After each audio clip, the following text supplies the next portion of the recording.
Sir पहले अपना नाम बताइए, परिचय बताइए। जी, सबसे पहले मैं आपके इस चैनल को धन्यवाद देता हूं, जो आपने मेहनत करके इतनी दूर से आकर के हमारी आवाज़ को जनता तक पहुंचाने में हमारी मदद किया है। इसलिए दोबारा आपको इस बात के लिए धन्यवाद देता हूं। मेरा नाम फूलचंद यादव है।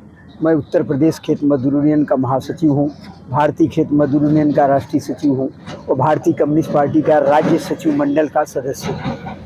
सर ये बताइए कि बीजेपी का एक नारा है सबका साथ सबका विकास और सबका सहयोग। अभी मैंने आपको भाषण में बताया कि जब सबका साथ सबका विकास की बात वो कर रहे हैं और वो सबका साथ सबका विकास में हिंदू, मुसलमान, सिख, ईसाई, जैनी, बुद्धिस्ट सारे लोग आते हैं। तो सबके विकास की बात होनी चाहिए, गरीब की भी विकास की बात होनी चाहिए, मजदूर की भी विकास की बात होनी चाहिए, केवल अडानी के विकास की बात नहीं होनी चाहिए।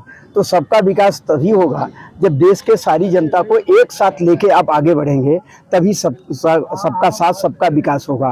केवल झूठे नारों से इस देश में सबका साथ और सबके विकास का काम नहीं हो सकता।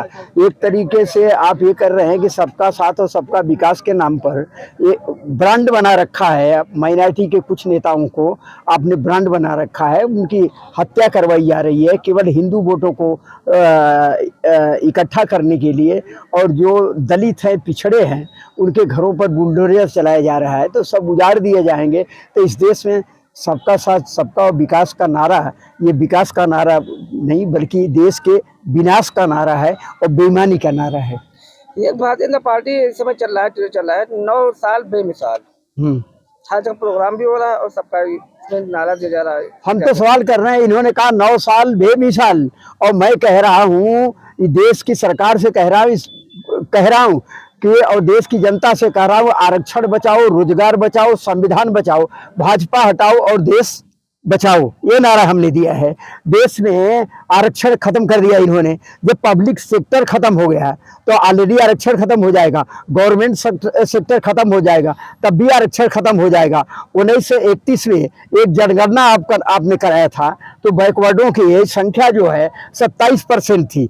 आज 1931 के बाद जब जनगणना की कास्ट सेंसस की बात हो रही है, तब आप उससे पीछे भाग रहे हैं। आज उनकी संख्या 52% है, तो उनको 52% रोजगार होना चाहिए। EWS को आपने 10% आरक्षण दे दिया।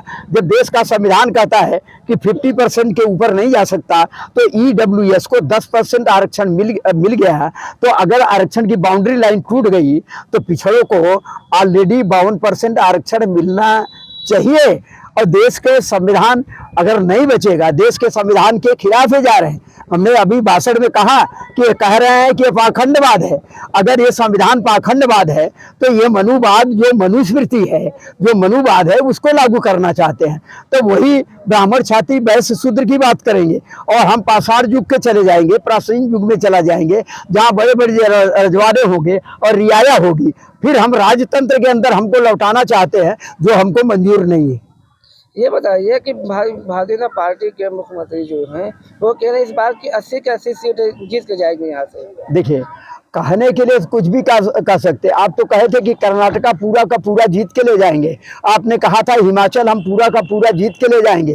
क्यों आप बुरी तरीके से हार गए?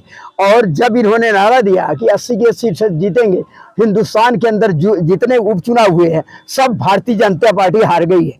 और उत्तर प्रदेश की जनता इस बार 2024 के चुनाव में योगी और मोदी की सरकार के जो कुकर्म है, जो इनके अपराध के आंकड़े हैं, ये बता रहे हैं, जनता के गुस्सा बता रहा है कि 80 का 80 नहीं, ये अगर 35 और 40 सीट जीत जाएं तो ये सबसे बड़ी उपलब्धि होगी इनकी। ठीक है, बहुत बहुत धन्यवाद आपका।